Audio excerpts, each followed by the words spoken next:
அனைவருக்கும் வணக்கங்க. எல்லாருமே இப்போ ஸ்ரீவில்லிபுத்தூரில் வைகுண்ட ஏகாதசி பார்த்துட்டே இருக்கோம். நம்ம எல்லாரும் ஸ்ரீவில்லிபுத்தூரில் இருந்துட்டு நம்ம தாயாரோட சேர்ந்து இன்றைய தினம் வைகுண்ட ஏகாதசி தினத்தை நம்ம அனுபவிக்கலாம்.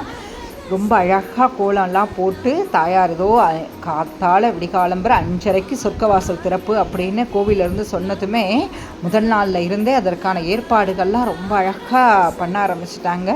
ரொம்ப ஆசையாக நம்ம கோதை நம்மளோட கோதை வரா அப்படின்னு சொல்லிட்டு எல்லாரும் என்ன செஞ்சுருக்காங்கன்னா அவ்வளவு அழகாக அந்த வைகுண்ட வாசல் இருக்கு இல்லையா, அந்த இடப்பகுதியில் இருக்கிறதெல்லாம் சுத்தம் பண்ணி ரொம்ப அழகாக வண்ணக்கோலம்லாம் போட்டு அத்தனை அழகாக இருக்குது. இதோ இப்போ நம்ம சேவிச்சிட்ருக்கோம் வைகுண்ட வாசல், பரமபத வாசலை சேவிச்சிட்ருக்கோம். அழகாக தசாவதாரம் பொறிக்கப்பட்டிருக்கு கதவுல. பெருமாளோட 10 அவதாரமும் அத்தனை அழகாக இருக்குது. கோலம்லாம் பார்த்துட்டே இருக்கும். அவ்வளோ அழகாக ராணி வராங்க இல்லையா, யாரை அழைச்சிட்டு வரா? பெரிய பெருமாளையும் ரெங்கமன்னாரையும் அழைச்சிட்டு வரா. ஆமாம், முதல்ல ஆச்சாரியன் அவள் அப்படிலாம் கொண்டாடினாலே, பெரிய பெருமாளை தான் தாயார் அப்படி கொண்டாடினான். திருப்பாவை 30லையும் கண்ணனாலாம் கொண்டாடினா. கண்ணனா ராமனா எல்லா பாகமும் பெரிய பெருமாளை தான் அவள் நினச்சி கொண்டாடினான். அவளோட ஆண்டாளே மூலகும் போற்றும்படி கொண்டாட செய்த பெரிய பெருமாள் வரார். முதல்ல பெரிய பெருமாள் தான் வருவார், அதுக்கப்புறம் ஆண்டாள் ரெங்கமன்னார் வருவாங்க. அவ்வளவு அழகாக இருக்கும். ஸ்ரீரங்கத்து ரெங்கராஜன் அப்படி சம்மன்னு ஆண்டாள் கையை பிடிச்சின்னு வரது அத்தனை அழகாக இருக்கும். இதோ ரெங்கநாதரை சேவிச்சுன்னு இருக்கோம். ரெங்கப்பிரபு, ஸ்ரீரங்கத்து ரெங்கப்பிரபு. இப்போ பாருங்க ரெங்கமன்னாரா எவ்வளோ அழகாக இருக்காருன்னு. அங்கே இருக்கும்போது ஒரு பிரபு அப்படிங்கிற ஒரு மிடுக்கோடு இருக்கு.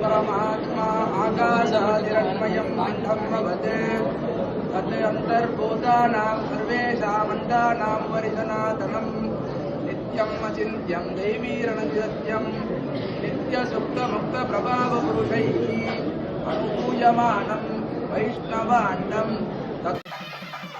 ஸ்ரீரங்கத்து ரெங்கப்பிரபு இங்கே ரெங்கமன்னார அழகாக இருக்கிறத பார்த்தோம். இதோ நம்ம எல்லாரும் காத்துட்டு இருந்தோமே அந்த வைகுண்ட ஏகாதசி பெருவிழாவோட முக்கிய நிகழ்வான பரமபத வாசல் திறப்பு சேவிச்சுக்கலாம். நம்ம தாயார் சொன்ன மாதிரியே தான். அடடா, ஸ்ரீவில்லிபுத்தூர் போக முடியலையே, ஸ்ரீரங்கம் போக முடியலையே, இந்நேரம் அங்கே ஸ்ரீரங்கத்தில் பரமபத வாசல் திறந்திருப்பாங்களே, ஸ்ரீவில்லிபுத்தூரில் உற்சவம்லாம் ஆயின்னு இருக்குமே அப்படின்னா நம்ம குறப்பட்டுக்க வேண்டாம். மனசில் நினச்சிண்டே நம்ம தாயார் காட்டின பாதையிலேயே நம்ம சேவிச்சுக்கலாம். அவ்வளோ அழகாக பெரிய பெருமாள் ஜம்முன்னு வரார். அத்தனை அழகாக இருக்குது. கூடியிருக்கிற ஜனங்கள்லாம் கோவிந்தா கோபாலான்னு சொல்ல பெரிய பெருமாள் தனக்கே உண்டான மிடுக்குடன் அத்தனை அழகாக வரார். ஆழ்வாருக்கு மட்டுமா சேவை சாதிக்கிறார் நம்ம பெருமாள்? நம்மளுக்கும் சேர்த்து தான், நம்மளுக்காகவும் தான் பெரிய பெருமாள் வரார்.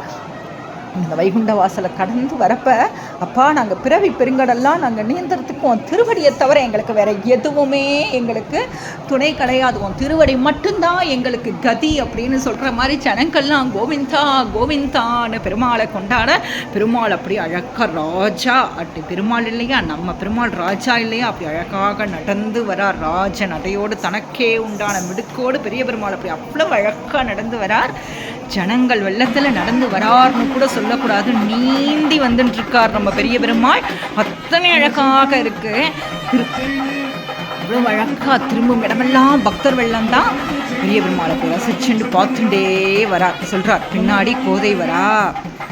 கோதை சொன்ன மாதிரியே பக்தி பண்ணுங்கோன்னு சொல்லும் விதமாக பெரிய பெருமாள் முதலில் அத்தனை அழகாக வரார். கற்பூர தீபாராதனையாகத்தை சேவிச்சுக்கலாம். ஆகா, எத்தனை அழகு பெரிய பெருமாள்! அழகெல்லாம் வார்த்தையில சொல்லிட முடியுமா? இன்னைக்கு பெரிய பெருமாளுக்கு கன்னத்தில் அழகா அவரோட திருமுகத்துல கன்னத்துல ஒரு குட்டிய மை மாதிரி வச்சிருக்காங்க, கண்ணீர் பற்றக்கூடாதுன்னு. அந்த மையை கூட பெருமாளை இன்னும் அழகா காட்டுறது. அவ்வளவு அழகா இருக்கு பெரிய பெருமாள். அத்தனை அழகா இருக்கார்.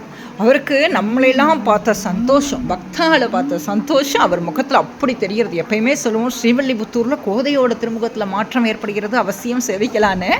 உற்சவங்கள்லாம் போகிறப்ப நம்ம பெரிய பெருமாளுக்கு பக்தாலெல்லாம் பார்த்துட்டா திருமுகத்தில் அப்படி ஒரு சந்தோஷம் வந்துடும். இது இந்த பெருமாள் பக்தால கொண்டாடுற பெருமாள். இதோ கோதை வந்துட்டா, நம்ம அம்மா வந்துட்டா, நம்ம ஆண்டாள் அம்மா அழகா அந்த ஸ்ரீரங்கத்து ரங்கப்பிரபு இப்படி ரெங்கமன்னாரா பக்கத்தில் உட்காந்துட்டு அழைச்சிட்டு கையில் பிடிச்சிட்டு வந்துட்டு இருக்காளே நம்ம ஆண்டாள் அம்மா. அவ்வளோ அழகா கையை பிடிச்சி கூட்டின்னு வரா. ரொம்ப மெதுவாக வரா. எதுக்கு இவ்வளோ மெதுவாக வரணும், ஏன் கையை பிடிச்சுட்டே வரா ரெங்கமன்னாரன்னா சொல்கிறார், பா நீர் கிருபை பண்ணணும், உன்னை சேவிச்சாலும் சேவை காட்டினாலும் எல்லாருக்கும் நீ வரம் கொடுக்கணும்ப்பா அப்படின்னு சொல்லும் விதமாக தாயார் அப்படி அழகாக கையை பிடிச்சி அழைச்சிட்டு வரா. தாயார் சொல்கிறா, இதோ தெய்வம் கொண்டாடுங்கோ, கொண்டாட கொண்டாட எல்லாம் கிடைக்கும். ஏகாதசி விரதம்னா என்ன அப்படி நான் இன்னைக்கு சொட்டு தண்ணி கூட நான் வாயில் சாப்பிட மாட்டேன்ப்பா, எனக்கு சுத்தமாக நான் விரதம் இருக்க போகிறேன்னா அதற்கு பேர் விரதம் கிடையாது, அதற்கு பேர் பட்டினி. விரதம்ங்கிறது எப்படின்னா ஒன்றுமே சாப்பிடாமல் இருந்து அப்படி பெருமாளை அப்படியே ஹிருதயம் ஃபுல்லாக பெருமாள் பெருமாள் பெருமாள் பெருமாள்னு நாமா சொல்லிகிட்டே இருக்கணும். அந்த நாமா சொல்கிறதுல உறுதியாக இருக்கணும். அதுக்கு பேர் தான் விரதம். அப்போ சாப்பிடாமல் இருக்கிறது விரதம் கிடையாதாங்க அப்படின்னா கிடையாது அப்படின்னு சொல்ல வரல. சாப்பிடாமல் இருந்து பெருமாளை தவிர வேறு எந்த சிந்தனைகளும் இல்லாமல் இருக்கிறதா விரதத்தோட முக்கிய அம்சம். சாப்பிடாமல் இருக்கிறது மட்டுமே கிடையாது, பெருமாளை தவிர வேறு எந்த சிந்தனையும் இல்லாமல் இருக்கிறதுக்கு பேர் தான் விரதம். ஏகாதசியை ஸ்ரீவில்லிபுத்தூர்லேருந்து ரொம்ப அழகாக நம்ம சேவித்தோம். எல்லோருக்கும் குறை ஒன்றும் இல்லாத கோவிந்தனது அருளும் ஆண்டாள் பெரிய பெருமாளது அருளும் பரிபூர்ணமாக கிடைக்கணும்னு பிரார்த்தனை பண்ணிக்கலாம். இன்றைய தினத்திற்கான பாசுரம் எல்லை இளங்கிலேயே. பாசுரத்தை கொஞ்சம் நம்ம அனுபவித்து சேவிப்போங்க. இன்றைய பாசுரம் எல்லே இளங்கிரியே இன்னும் உறங்குதியோ. தாயார் இந்த பாசுரத்தில் 2 தோழிகள் மாறி மாறி பேசிக்கொள்வது போல தான் தாயார் யார் யாருன்னு பேரெல்லாம் குறிப்பிடாமல் இவங்க எல்லாரும் மொத்தமாக போய் ஒரு தோழியை போய் எழுப்புறாங்க. இத்தனை நாள் ஒவ்வொருத்தியாக வாழ் டெய்லி ஒவ்வொருத்தர் ஒவ்வொரு விதமாக தாமதப்படுத்திகிட்டே இருக்கா. அதனால் தாயார் என்ன சொல்கிறா, இதில் இன்னொருத்தி இது மாதிரி தூங்கிட்டு இருக்காளாம். அவளை பார்த்து எல்லே இளங்கிலேயே இன்னும் உறங்குதியோ அப்படிங்கிறாளா. அதாவது இல்லை எல்லே அப்படிங்கிறப்ப தெற்கு சீமைக்கே உண்டான ஒரு பேச்சு வழக்கு உண்டு. எலை அப்படின்லாம் நம்ம கூப்பிடுவோம் இல்லையா. தெற்கு சீமை அதாவது ஒவ்வொரு பகுதியிலும் பேச்சு வழக்குங்கிறது மாறிண்டே இருக்கும். தாயார் தெற்கு பக்கம் தானே அவதரிச்சா, அந்த தெற்கு சீமையில் தானே அவதரித்தா. அது அதற்கே உண்டான பேச்சு நடையோடையே இந்த பாசுரத்தையும் ஆரம்பிக்கிறா. இளங்கிளியேங்கிற அவளுக்கு எல்லாமே தெரிகிறதா. அந்த தூங்கிட்டு இருக்கா இல்லையா, அந்த பொண்ணுக்கு எல்லாமே தெரிகிறதா. எல்லாம் தெரிஞ்சுட்டும் பெருமாள் தான் எல்லாங்கிறது தெரியுது. எல்லாரை விட நீ தான் ரொம்ப புத்திசாலியாக இருக்க, உனக்கு எல்லா விதமான இதுவும் தெரிகிறது. பெருமாளை எப்படி வழிபடணும் எல்லாமே தெரிகிறது. எல்லாம் தெரிஞ்சுட்டு இன்னும் உறங்குறையே, எழுந்துட்டு வராமல் இன்னும் உறங்குறியேன்னு கேட்குறாளாம். அடுத்ததாக அதற்கு அந்த பொண்ணு உள்ளேருந்து பதில் சொல்கிற மாதிரி, சில்லென்று அலையேன் மீன் நங்கை மீர் போதருகின்றேன் அப்படிங்க. ஏன் சில்லென் அலையேன் மீன் அப்படின்னா நம்ம சொல்லுவோம் இல்லையா, சல்லு எப்போ பார்த்தாலும் நோய் நோய் நோய்னு சில்லுன்னு ஏதாவது ஒன்று சொல்லிகிட்டே இருக்கே. ஏதாவது நம்ம யோசிச்சுட்டே இருக்கும்போது யாராவது ஒருத்தர் நம்ம பக்கத்தில் ஏதாவது என்ன நோய் நோய்னு சில்லுன்னு அதை அப்படின்னு சொல்லுவோம் இல்லையா, அந்த மாதிரி சொல்கிறாளாம் அந்த பொண்ணு. எதுக்கு சும்மா இதையே நான் யார் சொல்கிறா நான் தூங்கிட்டு இருக்கேன்னு, நான் தூங்கலாம் இல்லை. நம்ம வீட்லேயே குழந்தைங்களாம் நம்ம எழுப்புறப்ப நம்ம சொல்லுவோம் எழுந்துரு லேட் ஆயிடுச்சு அப்படின்னு. இல்லை நான் தூங்கலை, முடிச்சுன்னு தான் படுத்திருக்கேன், இன்னும் ஒரு 5 நிமிஷம் நான் எந்திரிச்சிருவேன், நான் இன்னைக்கு எக்ஸாம் இருக்குது நீ படிக்கலையா அப்படின்னா அந்த குழந்தை சொல்லுவோம் இல்லை நான் படிக்கணும், நான் ரீகால் பண்ணிகிட்டே இருக்கேன் தூக்கத்துலையே. அந்த மாதிரி அந்த பொண்ணு சொல்கிறாலாம், நானுமே பெருமாளை நினச்சின்னு தான் இருக்கேன், பெருமாளை தான் இன்றைக்கி இப்படிலாம் நம்ம சேவிக்க போகிறோம் அப்படின்னு நானும் கிருஷ்ணானுபவத்தை தான் நினச்சி கொண்டாடின்னு இருக்கேன் அப்படிங்கிறாலாம். அதற்கு வல்லை உன் கட்டுரைகள் பாண்டேயின் வாயெறிதும். ஆகா ரொம்ப அழகாக பேசுகிற, ரொம்ப சாமர்த்தியமாக பேசுகிற, ஒன்றை மாதிரிலாம் யாராலையும் பேச முடியாதுமா, ரொம்ப சாமர்த்தியமாக பேசுகிற. தூங்கிட்டு யார்கிட்ட கதை விடுற, நீயோ நல்லா தூங்கின்னு இருக்க, நாங்கள் எழுப்பினது கூட தெரியலை, உடனே நீ பெருமாளை நினச்சிட்டே இருக்கியா அப்படின்னா இதெல்லாம் நம்புற மாதிரியாக இருக்குது அப்படிங்கிறாலாம். அதற்கு மறுபடியும் அந்த பொண்ணு உள்ளே இருக்கிற அந்த பொண்ணு பதில் சொல்கிறாளாம், வள்ளீர்கள் நீங்களே நானே தான் ஆயிடுக அப்படின்னு சொல்கிறாளாம். உன் வார்த்தைகள்லாம் ரொம்ப நன்னா இருக்குன்னு இவங்க சொன்னாங்க இல்லையா. அப்போ அந்த பொண்ணு சொல்கிறா, அப்போ சரி எனக்கு பேச தெரியலமா, நீங்கள்லாம் பேச்சில் திறமைசாலி தான் அப்படிங்கிறாலாம். அப்போ நான் தூங்கலை, பெருமாளை தான் நினச்சிட்டு இருக்கேங்கிறேன், நீங்கள் அப்படிலாம் இல்லைன்னு சொல்கிறீங்க. சரி நான் நீங்கள் சொன்ன மாதிரியே இருந்துக்கட்டும். அதாவது கோவமாக ஒருத்தருக்கு பேசிக்கிறப்ப, ஃப்ரெண்ட்ஸ்குள்ளே பேசிக்கிறப்ப, ஆமாப்பா நான் சொல்லாத சொன்னேன்னு சொல்கிறேன், சரி போ இருந்துட்டு போட்டோம், அந்த மாதிரி தான் இதில் சொல்கிறாளாம் அந்த பொண்ணு. நானே தான் ஆயிடுக அப்படிங்கிறா. அடுத்து ஒல்லை நீ போதாய் உனக்கென்ன வேறுடையை. இப்போ அந்த பொண்ணு சொல்கிறா, சரி என் மேலேயே தப்புன்னு இருக்கட்டும், என்னை தவிர பாக்கி எல்லாரும் வந்துட்டாங்களா, எல்லாரும் நம்ம பாவை நோன்பு எல்லாரும் சேர்ந்து இருக்கோம்னு சொன்னோம், அப்போ நீங்கள் எல்லாருமே வந்துட்டீங்களா, நான் ஒருத்தி மட்டும்தான் இந்த விரதத்தில் நான் தாமதப்படுத்திட்டேனா அப்படிங்கிறாலாம்.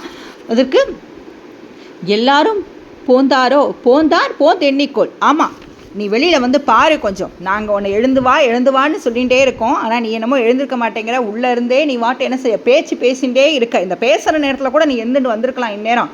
எல்லாரும் வந்துட்டாங்களா, நான் மட்டும்தான் வரலையா அப்படின்னு கேட்குறேன். இங்கே நீ எண்ணி கூட பாரு, நம்ம எல்லாரும் எத்தனை பேர், ஒரு 10 பேர் 15 பேர் சேர்ந்துருக்கோன்னு நம்ம சொல்லுவோம் இல்லையா, பாரு கூட்டத்தில் இருக்கிற அந்த 15 பேரில் 14 பேர் வந்தாச்சு, நீ ஒருத்தி தான் வரலை அப்படிங்கிற மாதிரி அந்த பொண்ணு இங்கே இருக்கிறவா எல்லாம் கூட்டமாக வந்திருக்கா இல்லையா, தாயாரோட சேர்ந்து அவங்கெல்லாம் சொல்கிறாங்களாம், நாங்கள் எல்லாரும் வந்தாச்சு, ஒன்றை தவிர நீ மட்டும்தான் வரலை வா அப்படின்னு சொல்கிறாங்களா. நீ வேணா உனக்கு சந்தேகம் இருந்தால் எண்ணிக்கோயேன் எத்தனை பேர் வந்திருக்கோன்னு அப்படிங்கிறாளாம். வல்லானை கொன்றானை மாற்றானை மாற்றளிக்க. தாயார் கிருஷ்ணானுபவத்தை தானே கொண்டாடுறா. வல்லானை அப்படின்னா பெருமாள் வந்து கிருஷ்ணாவதாரத்தில் வந்து கம்சன் நிறைய அரக்கர்கள்லாம் அனுப்புகிறானே.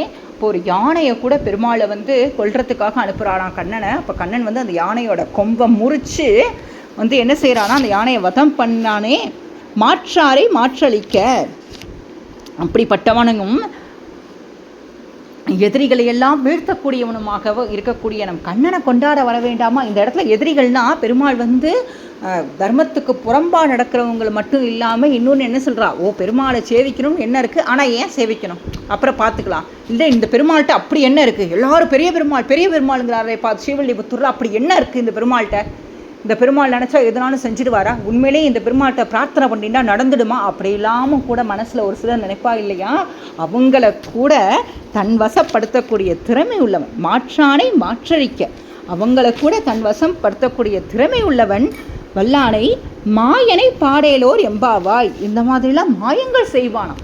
பெருமாளோட குணங்கள் இதுதான் யாராலையும் புரிஞ்சிக்க முடியாதாம். பெருமாள் இதுதான் செய்வார் அப்படின்னு யாராலையும் என்ன செய்ய முடியாது, அனுமானம் பண்ணிலாம் சொல்ல முடியாது. இந்த நேரத்தில் பெருமாள் இப்படி செய்வார், இவாளுக்கு இப்படி கிருபை பண்ணுவார் அப்படிலாம் கிடையாது. பெருமாள் எல்லோருக்கும் எல்லாமே செய்வார் அப்படிங்கிற இந்த பாட்டை அழகாக சாயார் சொல்கிறா. 5வது பாசுரத்தில் மாயனை மண் வடமதுரைன்னு ஆரம்பித்ததுலேருந்து இப்போ எல்லே இளங்கிலேயே முடிக்கிறாளே 15வது பாசுரம். இது வரைக்கும் தாயார் வந்து தோழிகளை வந்து என்ன செய்கிறா, ஒவ்வொருத்தையாக தாமதப்படுத்தின்னு இருக்கா. அவங்க எல்லாம் என்ன செய்யுது, ஒவ்வொரு நாளைக்கும் ஒவ்வொரு தோழி தாமதமாக எழுந்திருக்கிறா இல்லையா, அவர்களெல்லாம் எழுப்பும் விதமாக உள்ள பாட்டு தான் இன்றைய தினம் எல்லை இளங்கிலையோட இந்த எழுப்புற வைபவம்லாம் முடிஞ்சிருது. 16வது பாசுரத்துலேருந்து எல்லாருமே கரெக்டாக வந்துடுறாங்க. எல்லோரும் அவ்வளோ அழகாக பெரிய பெருமாளை சேவிக்கிறதுக்கு கிளம்பிடுறாங்க. அதெல்லாம் நம்ம அடுத்த பாசுரங்களை நம்ம சேவிக்கலாம்.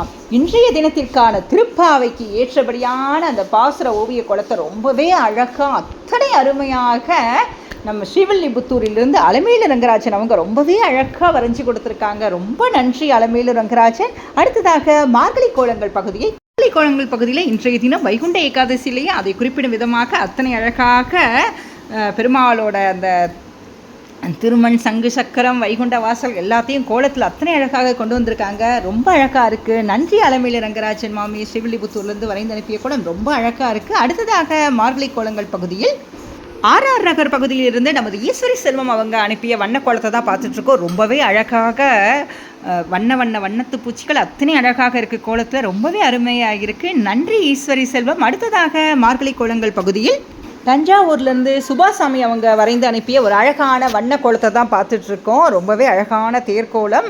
கோவிந்தனை கொண்டாடினா நமக்கு என்ன கிடைக்காது, பெரிய பெருமாளை கொண்டாடினா எல்லாம் கிடைக்கும் என்பதை சொல்லும் விதமாக ஒரு அழகான ரதக்கோலம் தான் பார்த்துட்டுருக்கோம். அடுத்ததாக அவங்க தான் பூக்கோலமும் வரைஞ்சி அனுப்பியிருக்காங்க. ரொம்பவே அழகாக இருக்குது, ரொம்ப அழகாக இருக்குது. 2 கோலமுமே அவ்வளோ அழகாக இருக்குது. நன்றி சுபாசாமி. அடுத்ததாக மார்கழி கோலங்கள் பகுதியில் அம்பத்தூர்லேருந்து நம்ம பத்மாவதி ராஜகோபாலன் அவர்கள் வரைந்து அனுப்பிய அழகான கிளிக்கோலத்தை தான் பார்த்துட்ருக்கோம். தாயார் இன்னைக்கு சொல்கிறாளே பாசுரத்தில் எல்லே இளம் கிளியேன்னு அதை உணர்த்தும் விதமாக அந்த பாடலின் வரிகளை நினைவுபடுத்தும் விதமாக அத்தனை அழகாக கிளிக்கோலம் ரொம்பவே அழகாக இருக்குது. நன்றி பத்மாவதி ராஜகோபாலன். இன்றைய தினம் நம்ம ஸ்ரீவில்லிபுத்தூரில் வைகுண்ட ஏகாதசி உற்சவம்லாம் நம்ம இருக்கிற இடத்துலையே இருந்து சேவித்தோம். இது என்ன புது சேவையாக இருக்கிறது. ஆண்டாள் ரங்கமன்னார் பெரிய பெருமாள் எங்கேயுமே அப்பத்து மண்டபத்தில் பொதுவாக தாயார் எழுந்தருள மாட்டாங்களே, ஏன் ஸ்ரீவில்லிபுத்தூரில் மட்டும் ஆண்டாள் நாச்சியார் எழுந்தருளிக்கிறார். இந்த மாதிரியான சிறப்பான சேவை வேறு எந்த திவ்ய தேசத்துலையும் காண முடியாது இல்லையா. இதற்கான அனைத்து விளக்கங்களையும் நம்ம அடுத்தடுத்த வீடியோஸில் பார்க்கலாம்.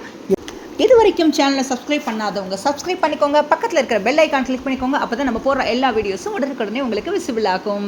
அனைவருக்கும் நன்றி. கூடியிருந்து குளிர்ந்தேலோர் எம்பாவாயின்னு சொன்னாலே அதனால் ஃப்ரெண்ட்ஸ் ரிலேட்டிவ்ஸ் எல்லாருக்கும் அனுப்புங்க. எல்லாருக்கும் ஆண்டாள் பெரிய பெருமாளர் பரிபூர்ணமாக கிடைக்கணும். குற்றம் குறை அடியேனை மன்னிக்கவும். திருப்பாவைக்கு விளக்கம்லாம் இதுதானா? கண்டிப்பாக கிடையாதுங்க. குருநாதர் நிறைய சொல்லியிருக்காங்க. குருநாதர் ஸ்ரீதேவி விஜயபாஸ்கரக்கா, பாலவால்மீகி, அத்தாண்டி சுவாமி அவெல்லாம் நிறைய சாதிச்சிருக்கா. அதில் எல்லாம் அடியே எனக்கு புரிஞ்சதை மட்டும்தான் உங்கள் கூட பகிர்ந்திருக்கேனே தவிர அவங்க சாதித்தது இதுதானா கிடையாது. அவங்க நிறைய விளக்கங்கள்லாம் சொல்லியிருக்காங்க. அதில் எனக்கு புரிஞ்சதை மட்டும்தான் உங்கள் கூட நான் பகிர்ந்திருக்கேங்க. எல்லோருக்கும் குறை ஒன்றுமில்லாத கோவிந்தனது அருளும் ஆண்டாள் ரெங்கமன்னாரது அருளும் ஸ்ரீ பெரிய பெருமாளது அருளும் பரிபூர்ணமாக கிடைக்கணும்னு மனதார பிரார்த்தனை பண்ணிக்கிறோம். குருநாதர் திருவடிகளே சரணம். ஸ்ரீ பெரிய பெருமாள் திருவடிகளே சரணம். ஆண்டாள் திருவடிகளே சரணம்.